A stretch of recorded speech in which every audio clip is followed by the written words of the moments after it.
As you may or may not know, the most recent cover issue of the Game Informer magazine was about Bioshock 2, and I have the scans of the story here for you, and I'm going to go through that page by page so that you can know just as much about the game as everyone else, which at this point is still fairly little, but the article does give us some substantive information about what the game will be about, which is very exciting. This sort of introductory page simply shows a little sister with a butterfly on her finger in the arms of the big sister, which there is only one of, by the way. One thing you might notice is that the butterfly looks very similar to the one on the teaser trailer that crawls out of the barnacle. Other than that, there's really not much here, though. This first page simply tells of what's happened between Bioshock 1 and Bioshock 2. Basically, Rapture has gone even farther into hell than it already was when Jack was there, because of the escape or death of the little sisters, depending on how you played the game. And basically everything was like that until Big Sister showed up. And she, if you've been reading Something in the Sea, has been stealing little girls from the surface and turning them into little sisters, which is essentially normalizing Rapture again. And then at the bottom, it tells you that you will, in fact, play as a Big Daddy in this game. This page describes a little bit about what being a Big Daddy entails. It says, ironically, that now the perspective of the game has changed, because instead of an outsider looking in, now you're an insider looking out, because before you were trying to kill the Big Daddies, now you're trying to basically survive as one.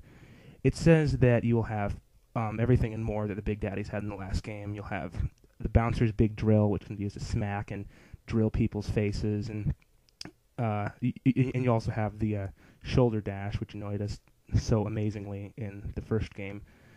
And that also, most importantly, that since you are a prototype Big Daddy, you'll also be able to use plasmids as well. This page, which is mostly pictures, shows us a couple of things.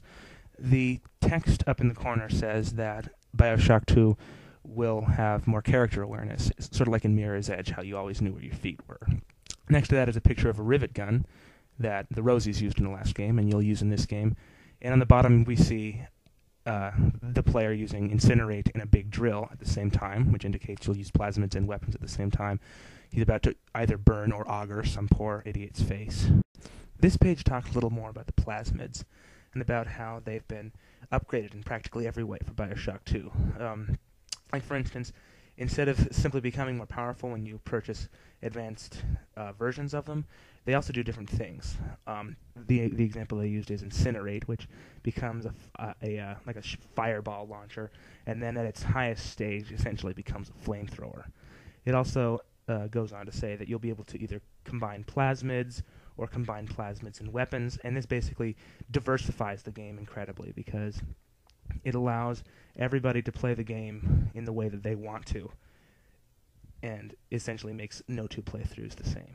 This page explains a little bit about what the gameplay is going to be like. It says that as a renegade Big Daddy, as they describe it, you'll have to fight and kill other Big Daddies like yourself in order to get little sisters, in order to get Adam.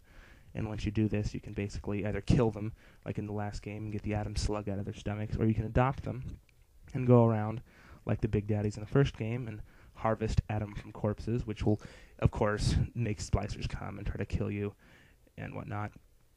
And one thing to notice is that the little sister looks a lot nicer and less like a horrible monster, since now she's being viewed through the eyes of a Big Daddy, which are supposed to love them. This page explains a little bit about the good ending, bad ending aspect of Bioshock 2. It says that even though when you harvest corpses with the little sister and she gives you some of her Adam, you're going to eventually have to help her escape Rapture or just kill her, which basically lets the player know if they're headed for a good or bad ending. And then it also tells you that even though you tend to feel kind of unkillable as a Big Daddy, they made something even more powerful than you, which is the Big Sister. And she was once a little sister herself, come back to Rapture to restore equilibrium to this fallen city. She's a big atom harvesting needle on the side of her arm, which basically allows her to have tremendous telekinetic abilities like the ones we saw in the teaser trailer. And she has restored the city to what it once was, in a way. So even though these little girls have to be taken away from their home, she's actually helping the people in Rapture by making new little sisters and making the Big Daddies again. This page starts to explain a little bit about how the big sister will factor into the gameplay, and it's basically, since she wants to restore balance to Rapture, and you have to kill big daddies and upset the balance to continue with the game. If you do this enough, then she'll basically come and kill you. And since she is the most powerful foe in the entire game, she's almost totally unkillable, and any fight with her basically ends in your death. This just only serves to make the game even more tense and scary, because when you're a big daddy, you really aren't afraid of puny splicers and stuff, because they just can't hurt you enough. This page talks about what was my favorite aspect of Bioshock 1, and that's the story. And it says that the developers have not skimped on the storyline in Bioshock 2, and just because it's a sequel, that doesn't mean that it's going to suck, which is really important, because in these games, the story is one of the largest driving factors. It says that the ending won't be obvious, and there will still be twists and turns like in the original Bioshock, because, there's so much of Rapture we haven't seen, there's so many people we haven't met, and there's ultimately just tons more to explore in this world. This page tells some sort of miscellaneous details about Bioshock 2. The first being that as a big daddy, you'll be able to go outside Rapture because you're in a diving suit, obviously. I actually saw one of these in one of my glitch videos on the original Bioshock, and just like that, you'll be able to actually look in on Rapture in old places you've been, which, isn't very important, but still pretty cool. Another cool thing is that audio diaries will be back, which I feel are a great way of communicating backstory, because they don't really intrude on your gameplay too much, like a video diary would, or anything else.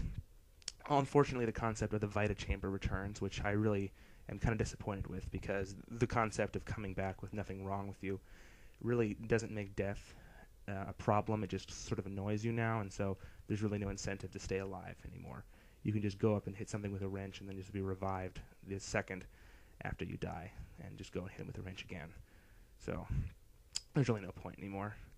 However, there will be multiplayer. I don't know what this entails, but that's still pretty cool. Also, Bioshock 2 will be expanding on more of the Randian objectivism that the first one did, exploring new